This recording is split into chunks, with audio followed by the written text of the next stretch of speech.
Welcome at My Love's Melody and Message.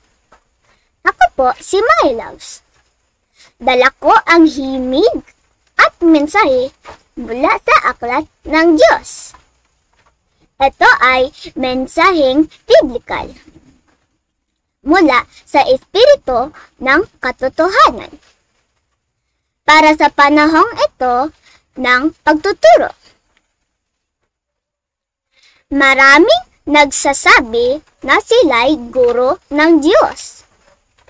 Pero hindi nila binabasa ang aklat niya. Sinasabi nilang matalino sila dahil nag-aaral sila ng ibang aklat.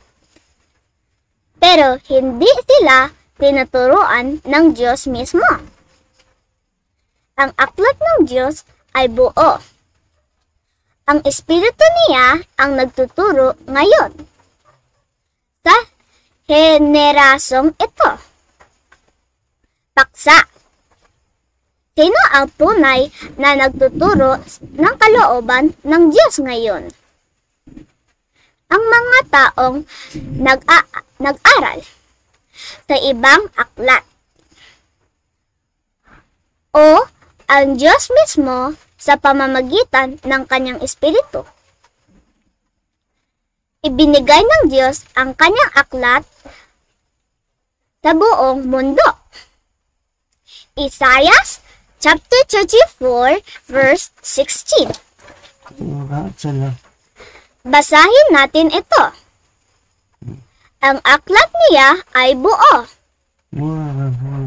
Hindi dapat dagdagan o bawasan.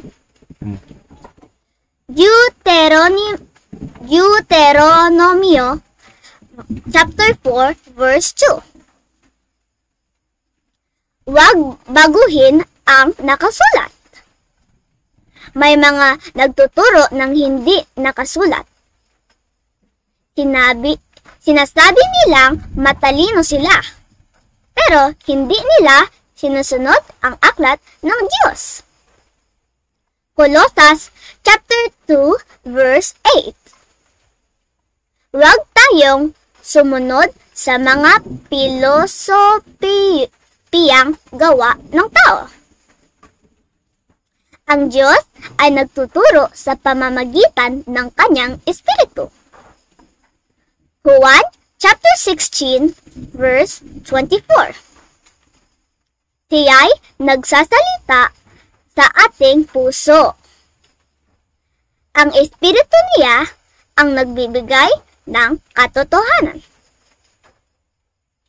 Santiago chapter 1 verse 5. Humingi tayo ng karunungan sa Diyos at maniwala tayo. Maraming bulaang guro ang darating. Matthew chapter 24 verse 24. Magmumukha silang mabait, pero hindi sila totoo. Nagtuturo sila ng kasinungalingan. Si Satanas ay nagtuturo rin. Ikalawang Korinto chapter 4 verse 5. Chapter 4 verse 4. Siya ang Diyos ng sanlibutan. Nagtuturo siya ng kasinungalingan. Maraming sumusunod sa kanya, pero hindi nila alam. Matalinong tanong. Ano ang palatandaan ng tunay na guro? Tinuturo niya lang ang nakasulat sa aklat ng Diyos. Matalinong tanong. Ano ang mangyayari kung susunod tayo sa guro ng tao? Lalabag tayo sa kalooban ng Diyos at susunod sa diablo. Matalinong tanong. Sino ang nagtuturo sa ating puso? Ang Diyos sa pamamagitan ng kanyang Espiritu. Matalinong tanong. turuan ang aklat ng Diyos. Para turuan ang lahat ng bansa. Matalinong tanong. Ano ang dapat gawin sa aklat ng Diyos? Basahin, sambitin, at sundin ito. Halimbawa, isang bata ang nagbabasa ng aklat araw-araw. Tinuturuan siya ng Diyos, hindi ng tao.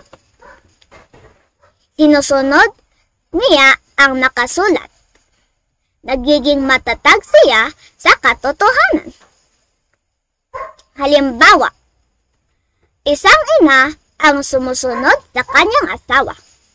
Pero ang asawa ay hindi sumusunod sa Diyos. Nagiging mahina siya. Kailangan niyang sumunod muna sa Diyos. Aral. Ang aklat ng Diyos ay tanging katotohanan. Ang Espiritu niya ang tanging guro. Lahat ng ibang turo ay huwad. Ang mga anak ng Diyos ay sumusunod lamang sa kanyang aklat. Buod. Ang Diyos ang nagtuturo ngayon sa pamamagitan ng kanyang Espiritu. Ang aklat niya ay buo. Walang kulang, walang labis. Marami ang nagtuturo ng kasinungalingan. Pero ang mga anak ng Diyos ay sumusunod lamang sa nakasulat. Ang kalooban ng Diyos ay nakasulat. Ang katotohanan ay walang hanggang. Maraming salamat sa panonood. At My Love's Melody and Message. Ako po si My Loves. Nagsasalita ng katotohanan mula sa aklat ng Diyos. Paki-like, share at subscribe para marinig pa ang mga mensahe mula sa Espiritu ng Diyos. God bless!